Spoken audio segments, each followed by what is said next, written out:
Okay, so we're going to work these first two together because they have some extra things in them, and there weren't really any examples like this. Not that I should always have to give you examples just like it, but I'm going to help you through the thought processes here. All right, so Jason and Allison are hiking in the woods when they spot a rare owl in a tree. Jason stops and measures an angle of elevation at 22 degrees and some other stuff. At the same time, Allison is standing 48 feet closer to the tree, measuring an angle of elevation at 30 degrees and some other stuff to the owl. If Jason and Allison are the same height, their eyes are 5 feet from the ground, find the height of the owl in the tree. Okay, so let's start our picture. So I don't have to draw a tree and whatever. I mean, you can if you want to, but I can just say, okay, the owl's up here. Here's the owl. And then, so we have Jason and Allison, and it's some whatever off the ground, right? And that's always perpendicular. It doesn't have to say that. If you're going to measure the height of something from the ground, it's going to be a perpendicular distance to the ground. All right, so Allison and Jason both stopped to look at the owl. And so we've got two people here that are stopping to look at the owl. And it says that Allison is 48 feet closer to the tree, so that would make this Allison, this Jason, and this 48. Okay, does all that make sense so far? It's a piece at a time as you get it drawn. All right, so Jason has an angle of elevation to the owl, and Allison has an angle of elevation to the owl.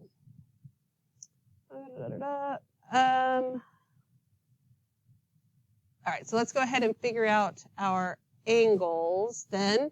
So this 22 degrees, 8 minutes, 6 seconds, what is that in decimals? That is something you should be able to figure out in decimals.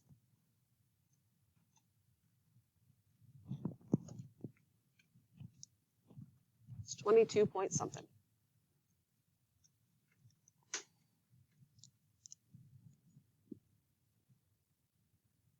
What do we get? 22 point. Anybody?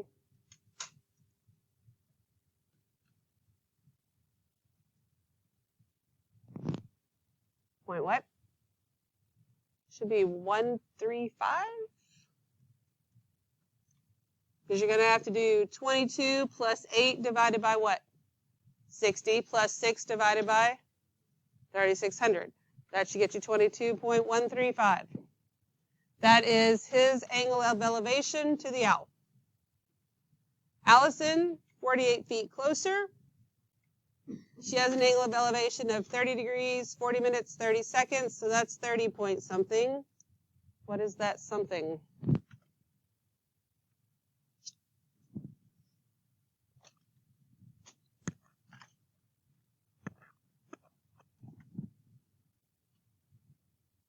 $675. You get that? 675. That's what you should get. Okay. All right. Then it goes on to say, if Jason and Allison are the same height, their eyes 5 feet from the ground, why do you think they tell us that? Is that going to matter in this? If we are measuring, if I'm looking at the owl in the tree, where am I measuring my angle of elevation from? My eyes, right? Okay, so this is where their eyes are. This is not the ground. Their eyes are measuring this. Their eyes are 5 feet off the ground. Here is the ground. So this is 5 feet. Is that going to matter in the end? Absolutely. Because triangle-wise, this is what we're going to be capable of finding, right? This is our x. The owl's distance from the ground is actually going to be x plus 5. Does that make sense? Okay, so you got to read, is it measured from the ground? It's like, where is it measured from here, right? Okay, so that is all of the information that they give us. So let's see if we can figure out what kind of information, what we have here. So we have some right triangles, so we're probably going to do some right triangle trig. If I look at this big triangle here, I do have an angle. So this 22-degree angle, that could be an angle of my big right triangle. And then I'm looking for x, but I have to know at least one other side to figure that out, right? This is 48. That doesn't help me find the whole thing, right? But do I have enough information to find, let's say, a whole side of this, like the hypotenuse? Can I find the hypotenuse of the right triangle somehow? I can, right? Because I've got this little triangle here, right? I've got that this is 48, this is 22 degrees. Can I figure out this angle right here? Yes. How do I figure this out? The 30, yeah. So 180 minus 30.675 gives me what? 149.375. Okay, so if I'm looking at this little skinny orange triangle, I have these two angles, I have this side, so I have angle, side, angle. I can find this side, which we'll call y. Is that enough to use on my little orange triangle? Is that enough to use law of cosines? Law of cosines, I have to have at least two what? At least two sides. Yeah, at least two sides because I know I got to square them both, right? So I don't have two sides, so I have to use law of sines. Well, this y that I'm looking for is across from that 149. So I can say the sine of 149.375 over y equals, well, I'm going to have to use that 48. Is 48 across from 22? No, it's across from this angle, right? That I don't know, but can I find it? Yes. I can add these two together, subtract from 180.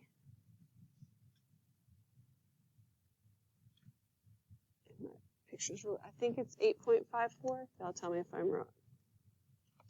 8.54 degrees, I believe. Yes, sir. Oh, maybe. Yeah, 325. Thank you. Thank you. I can't read my own handwriting. 325. 325. It's crammed in the corner right here on my little tiny picture on my paper in front of me. 0.325. Thank you. And then I still think, because I didn't actually use the wrong number, I don't think, you should get 8.54. Do we agree with that? Double check me for sure. Okay, so that means then that's equal to the sine of 8.54 over 48. Which means that y equals 48 times the sine of 149.325 over the sine of 8.54. But I'm not touching my calculator because that's going to give me some decimal. It's important. The decimal is important, but I don't care what the decimal actually is, right? So we have found y, right? That's some number value. We know what that is. So now I can go back to my big triangle here, big right triangle, and I can use x, the y, and this angle, that 22-degree angle there. And I can use law of sines, but it's a right triangle, so I don't need to. Like I could say the sine of 22 over x equals the sine of 90 over y. What is the sine of 90? Think of pi halves. What's the sine of pi halves? 1. That's why the right triangle trig works, because basically it's the law of sines, but the sine of 90 is 1, so we just don't have to do it. And then it just becomes, boom, there's your right triangle trig. So it's not wrong if you use the law of sines, because that's what I see sometimes since we've started that. Like you want to make everything law of sines. Not necessarily, I mean, it's not the end of the world. It's just you can use it as right triangle trig. So if we use this as a right triangle, if I'm using this angle, this is the opposite, this is the hypotenuse. Which trig function am I using? Sine. So the sine of 22.135 equals the opposite, which is x, over the hypotenuse, which is y, right? And I know what y is. So then y times the sine of 22.135 equals x. So in your calculator, this is y, right? Type this in a fraction, then times, and then type that in, and boom, you just do it all in one step. So do that. Make sure so that you do it correctly. You get 62 something. Make sure you actually get that. You know that you're doing those pieces correct.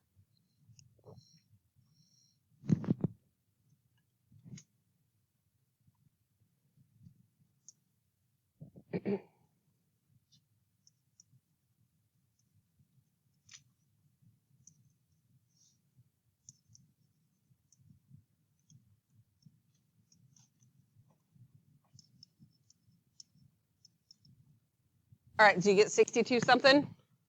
Is that our actual answer? What do we have to do with that? Add 5, right? Because that gives us this piece. We have to add 5. So you actually get 67.134 feet. What questions do you have?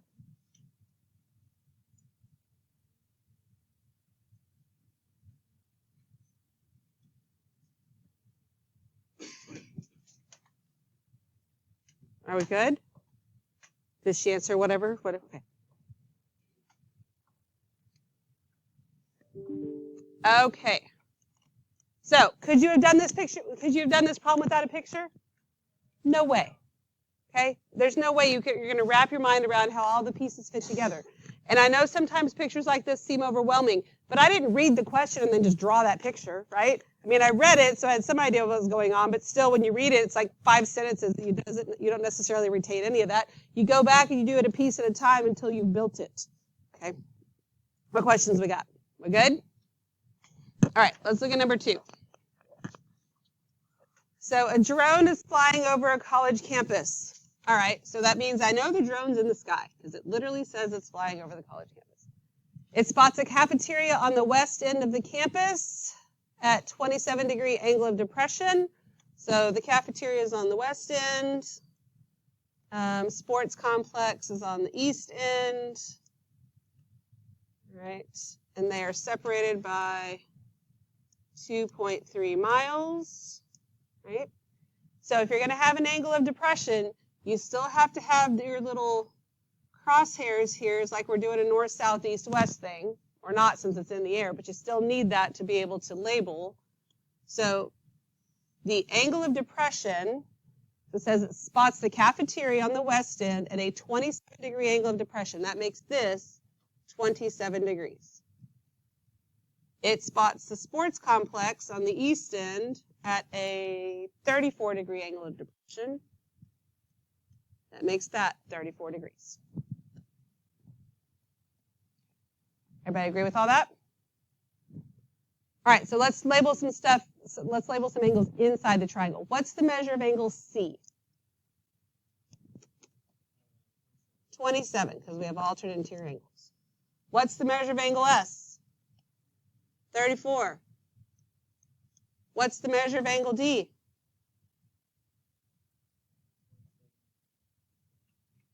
27 plus 34 and subtract from 180, 119? 119. Okay. Everybody agree with all that? Okay, so then it says, how high is the drone? So it's asking me for this right here. H. How high is the drone? All right, well, looks like I got like a right triangle situation again that I can use. I've got some angles. I've got this side length, so can I split 2.3 in half so I get a side length right here? No. And in my picture, it looks pretty obvious that it's a no. Sometimes my pictures, it doesn't look so obvious because they're rarely actually drawn to scale. If this was an isosceles triangle and these two angles were congruent, then sure, I could split 2.3 right in half. But I know this is part of 2.3, but I have no idea how much of a part of 2.3. You with me on that? So I actually don't have a single side of a right triangle. Okay, I know I need a side of a right triangle because that's H. It's clearly part of it, but I don't know the base on either side or the hypotenuse on either side, right? Okay, but do I have enough information to find either DC or DS? Do I have enough information for that? If I look at it as a big triangle, I do. Okay, and it doesn't matter which one we find. Do you want to find DC or DS? DS, okay. Now, when I'm doing this, I'm not using H right now because I just said I don't have enough information in a right triangle, right?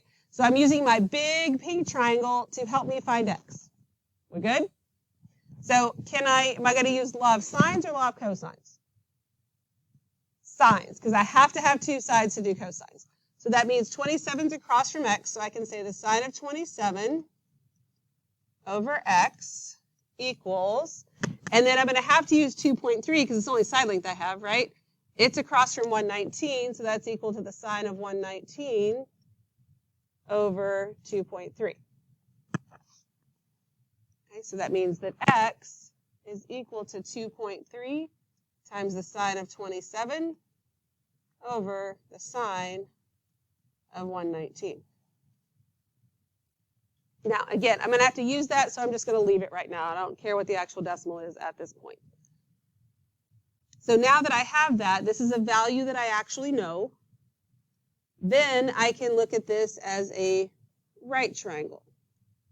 Because then in this right triangle, I have an angle, I have a side I'm looking for, and I have a side I know. So that would be opposite over hypotenuse. Which trig function is that? Sine. So I would do the sine of 34. That's equal to the opposite, which is h, over the hypotenuse, which is x. So x times the sine of 34 equals h. I have x, it's that part right there. So basically, this looks almost exactly like what we did on the last question. The picture is completely different, but we end up doing the same type of math stuff here. This time, when I find h, do I need to add anything to it? Nope. When I find h, that's that. So go ahead and find that. Let's see.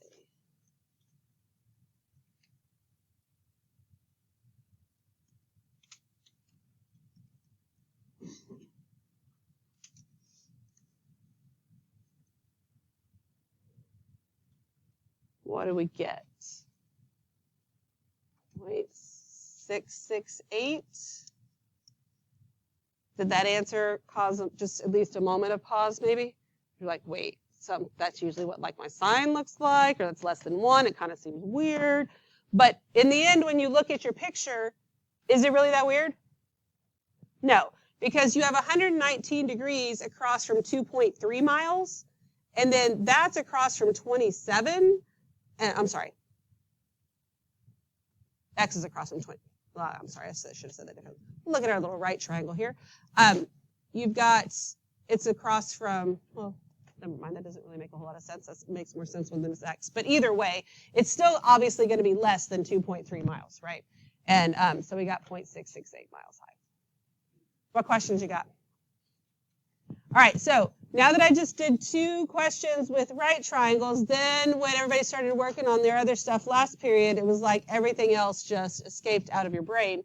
So remember that if you are going to go from one place to another, and it says, let's say, well, actually, let me just not even put that one there. Let's say that we're going to go, I don't know, south 30 degrees west, whatever, something like that. South 30 degrees west. Remember that you have to have a little north, south, east, west so you know where you're going from here. Then you start here, you go south and then west. So south 30 degrees west would be right there. Make sense? You got to still have that little thing. Don't forget. I know it's been 3 days since we did it, but we're all good.